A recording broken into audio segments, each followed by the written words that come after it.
Welcome back to another deep dive into the fascinating world of rare and valuable coins. Today, we're uncovering the secrets behind a humble piece of American change, the 1981 Jefferson nickel. At first glance, it's a coin most people would overlook. But buried in the world of numismatics lies a rare version of this very nickel that once sold for a jaw-dropping $158,000. Yes, you heard that right. 158,000 US dollars for a 5-cent piece. But what could possibly make such an ordinary-looking coin command such an extraordinary price? What should collectors look for? And how did this seemingly common coin become a treasure worth a fortune?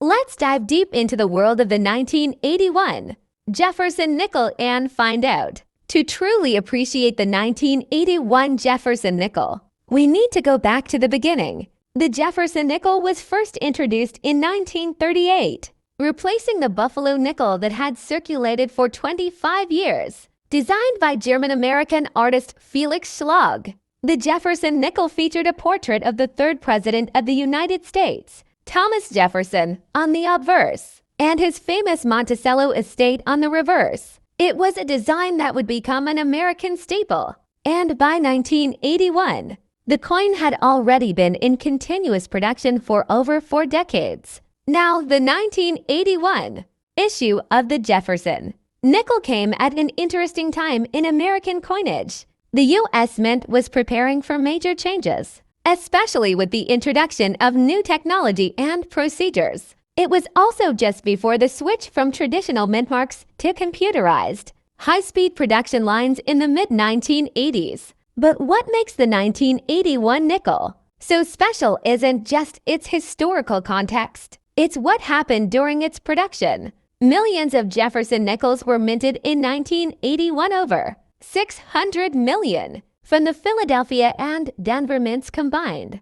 On the surface, this would make it seem like the 1981 nickel is extremely common, and in most cases, it is. But among those millions, there are rare exceptions. Extremely high-grade specimens, those graded by professional services like PCGS or NGC at Mint State 6, 7, or higher, are exceedingly rare. And then there's the Holy Grail, full steps. Full steps refer to the details on the reverse of the coin, specifically the stairs leading up to Monticello. A coin with fully struck steps, completely uninterrupted and showing all 6 lines clearly, is a rarity. Why? Because during most years, the dies used to strike nickels didn't create strong enough impressions to bring out that fine detail. In 1981, finding a nickel with full steps, let alone one in perfect condition, is almost like finding a needle in a haystack.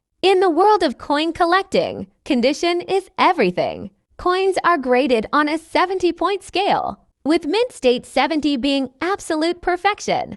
Most 1981 nickels floating around in circulation today are heavily worn, scratched, and dull from decades of use. Even uncirculated examples, those never used, tend to top out around MS60 for Orem S65. But in 2016, one very special Jefferson nickel from 1981 broke all expectations. Certified by PCGS as MS67 with full steps, this coin became a legend. At auction, collectors went wild, bidding soared, and when the gavel finally came down, it sold for an astonishing $158,625. What made this specific coin so valuable? It was a combination of 3 factors: condition, rarity, and eye appeal.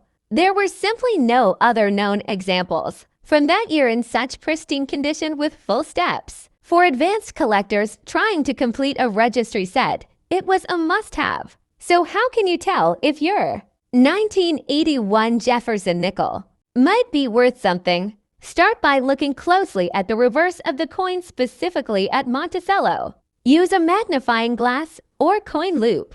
Are all the steps clearly visible, without breaks or blurring? That's the first step, literally and figuratively. Then check the overall condition. Is the coin uncirculated? free from scratches, wear, and dings. Does it have a sharp strike and a strong luster? If it passes those tests, you might be holding something special. The next step would be to have it evaluated by a professional grading service like PCGS or NGC. Only then can its true value be determined. But remember, these valuable coins are incredibly rare. Most 1981 nickels are worth only face value. However, the hunt is half the fun. And knowing what to look for turns every coin you find into a potential jackpot. There's another angle to this story that makes it even more interesting: the forgotten legacy of the Jefferson nickel itself. For decades, it was the underdog of American coinage, overshadowed by the penny and the silver dollar. The nickel was often ignored by collectors. But in recent years, that's changed. With the rise of registry sets and specialized collectors focusing on full steps varieties, the Jefferson nickel has gained newfound respect. Coins like the 1981 MS67FS have led the charge, turning what was once pocket change into prized artifacts. And who knows, maybe the next $158,000 nickel is still out there, tucked away in an old coin jar, hidden in a drawer, or mixed in with everyday change. So the next time you come across a Jefferson nickel, especially one from 1981, don't dismiss it. Take a closer look. You might just find a treasure that could change your life.